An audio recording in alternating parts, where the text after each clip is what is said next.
The Curse of Karella. This is the story of four travelers, Mahi, James, Sabbir, Jessica.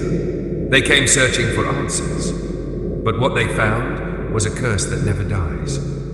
Four entered the village, but only the curse will decide who survives. Don't forget to subscribe and click the bell icon so you never miss the next terrifying story. Video has started. The Curse of Karella style horror story, Chapter 1, Arrival. Karella Dark Side was not on any map. Travelers rarely spoke its name, and when they did, their voices dropped into whispers, as though even the air itself might carry the name for something listening. The village was surrounded by endless paddy fields, silver under the moonlight. Ripples shimmered across the water, but the ripples felt unnatural. They spread against the wind as if some unseen force stirred them. Beyond the fields rose the bamboo groves, thick, towering, unbroken. They swayed as one, never quite in rhythm with the breeze, moving instead to some invisible, ancient music. For centuries, Karella had been cut off from the outside world. Roads bent back on themselves, paths turned strange, and those who entered rarely came out. On a misty evening, four travelers arrived. Mahi, Sabbir, James, and Jessica. They were not ordinary wanderers. They came searching for forgotten settlements, for a research project that mixed curiosity with danger. Mahi, the leader, restless and determined, his eyes burning with the need for answers. Sabbir, practical, always looking for safety, but easily frightened. James, skeptical, logical, always trying to rationalize the strange. Jessica, quiet, thoughtful, but fascinated by folklore and whispers of the supernatural. When they entered the village, the air seemed to change. The children who had been playing in the dust ran to their mothers. Men carrying baskets froze and stared. An old woman muttered something under her breath and spat at the dirt. Finally, a frail old man emerged from the shadows of a hut. His eyes were clouded as though veiled in mist. His hand trembled as he raised the lantern. The flame flickered violently though no wind stirred. "You may stay," he rasped. "But when the night drums begin, you must lock your doors." The warning hung heavy in the air. Sabbir muttered nervously, "Typical village ghost story." James smirked. "Probably some ritual, maybe to keep outsiders in line." Jessica didn't speak. Her eyes were fixed on the bamboo grove, where the leaves swayed without wind. She whispered, "What if it's true?" The chief's lantern dimmed as though reacting to her words. He turned away, muttering prayers. That night, silence pressed down upon the village. Not the gentle quiet of countryside, but the suffocating hush of something waiting to begin. Chapter 2, Drums. The four friends stayed awake late into the night, talking. But the night was too heavy. Even their laughter died quickly, swallowed by the air. Then, boom, boom, boom, boom. The sound of drums ripped through the silence, deep and hollow, echoing across the fields. The reaction was immediate. Doors slammed shut, lamps were extinguished, dogs curled into balls of silence, children whimpered behind locked shutters.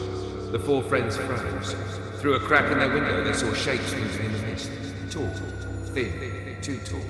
Figures swaying to the rhythm of the drums. They were veiled in white, their faces hidden. Each carried long bamboo spears that glinted in the moonlight. Mahi leaned forward, captivated. Incredible. But before he could look further, the old chief appeared from the shadows and yanked him back.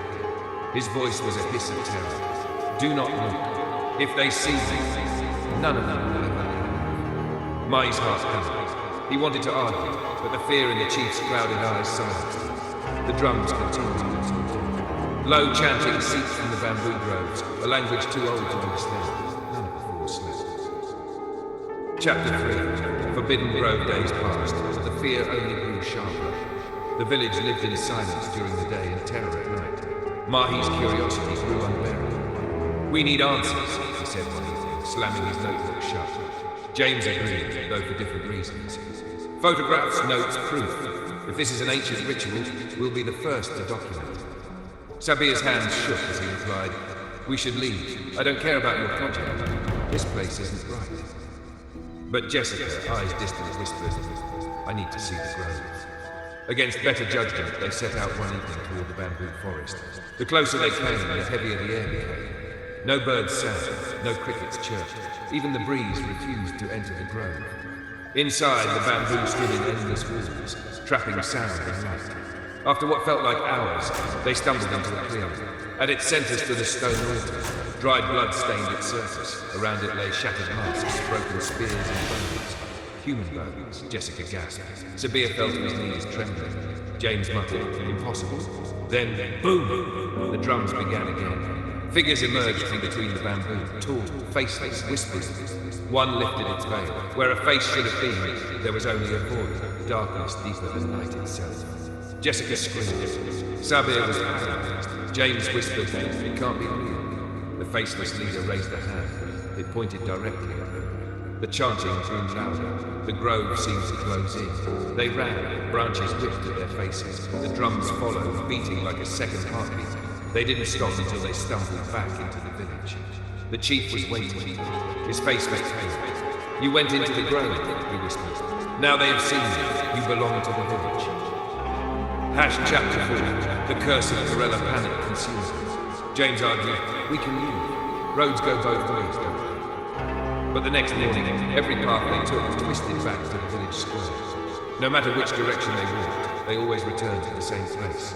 Jessica clutched Mahi's hand, fear filling her eyes. We're trapped. At night, the drums grew louder, closer. Shadows slipped beneath their door. Whispered voices called their names. You are ours. Mahi tried to fight it with logic, with courage, but his dreams betrayed him. Each night he woke with the echo of drums in his chest. On the seventh night, the chief appeared once more. His face was grim, his eyes wet with grief. There is only one way, he said. The grove must be fed. Jessica's voice trembled. Fed? With what? The chief lowered his eyes, a soul. The room fell into horrified silence. Sabbir shouted, no, that's madness. James whispered, maybe this is why no one leaves. The drums thundered outside, louder than ever. The faceless ones gathered, waiting.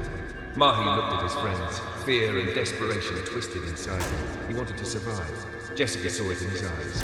No, Mahi, don't. But it was too late. Chapter 5. The night air reeked of smoke and blood.